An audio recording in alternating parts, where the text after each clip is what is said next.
This is section 1.5, transformations of functions. So most of this section should be review from Algebra 2, but we'll go through it and then there's a little bit of a new piece at the end. So transformations, we take a parent graph and we do something to it. So first ones are horizontal and vertical shift. So vertical shift is f of x plus k, so you take the function and then you add your value at the end. Horizontal shift is f of x minus h. Remember, if it's minus h, you're moving to the right. If it's plus h, you're moving to the left. So let's do the example here. So shifting it up 7. So notice vertical shift, we're going up. We're going to add on the outside. So my new f of x, I'm still going to call it f of x, is going to be equal to, I'm going to write the function, and then I'm going to add 7 on the left because I'm going up, so I'm going to add 7, which just gives us x squared minus 1. Okay, and then to go to the left, that means we're doing it on the inside. Since we're going to go left, we want to add on the inside. So f of x now becomes, instead of x, we're going to do x plus 4 squared minus 8. If I FOIL out the x squared plus 4, I get, or x plus 4 squared, I get x squared plus 8x plus 16, and then that minus 8 hangs along, and simplify x squared plus 8x plus 8. So those are our vertical and horizontal shift. Next up, we have reflection, so we can reflect over the x-axis, which is a vertical reflection, and we just take the whole function and we multiply it by -1. To do a horizontal reflection or a y-axis reflection, you take f of negative x. So let's do our example, reflecting s over the x-axis. So our new s of t, to do the x-axis, we're going to say -1 times our function square root of t plus 3, distribute in our -1 to get negative square root of t minus 3. Notice since it's a square root function, t has to be greater than or equal to 0 here.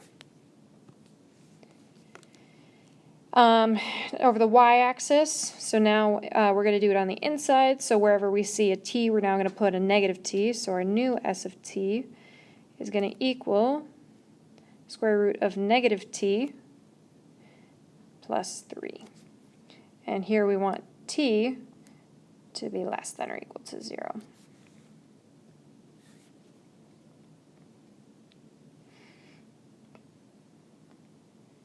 All right, next one, stretch and shrink, or also called a compression.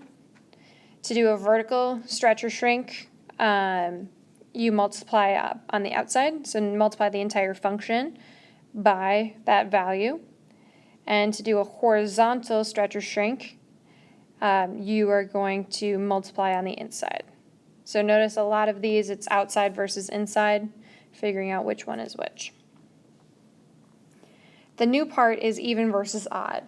So even functions are symmetric about the y-axis. So then the way we can figure that out algebraically is see if f of x is equal to f of negative x. And an odd function is symmetric about the origin. And the way we find it is we say that we need to find that f of negative x is equal to negative f of x. So let's do the first one. So f of x equals x cubed plus 2x. Let's first check to see if it's even. So we have f of x, that means we need f of negative x. So that's negative x cubed plus 2 times negative x. A negative number cubed is still going to be negative, and then minus 2x. Since f of x and f of negative x are not the same, it's not even, so let's try to see if it's odd. So we already have f of negative x, so let's find negative f of x. So we're going to take -1 times the whole function, x cubed plus 2x, distribute it in. We get negative x cubed minus 2x. Notice that f of negative x and negative f of x are the same thing. So this is an odd function. Let's try the next one. Notice that if I wouldn't have gotten anything to match up, then it would just be neither. It is completely possible for it to be neither odd nor even. All right, so we have the function, oh, I don't know why that's an s, that's my bad. So we have f of x equals, it should be x to the fourth plus 3x squared plus 7. So let's check for even. So let's find f of negative x. So negative x to the fourth plus 3 times negative x squared plus 7. A negative number to the fourth is going to be positive. Again, a negative number to the second is going to be positive, so plus 3x squared plus 7.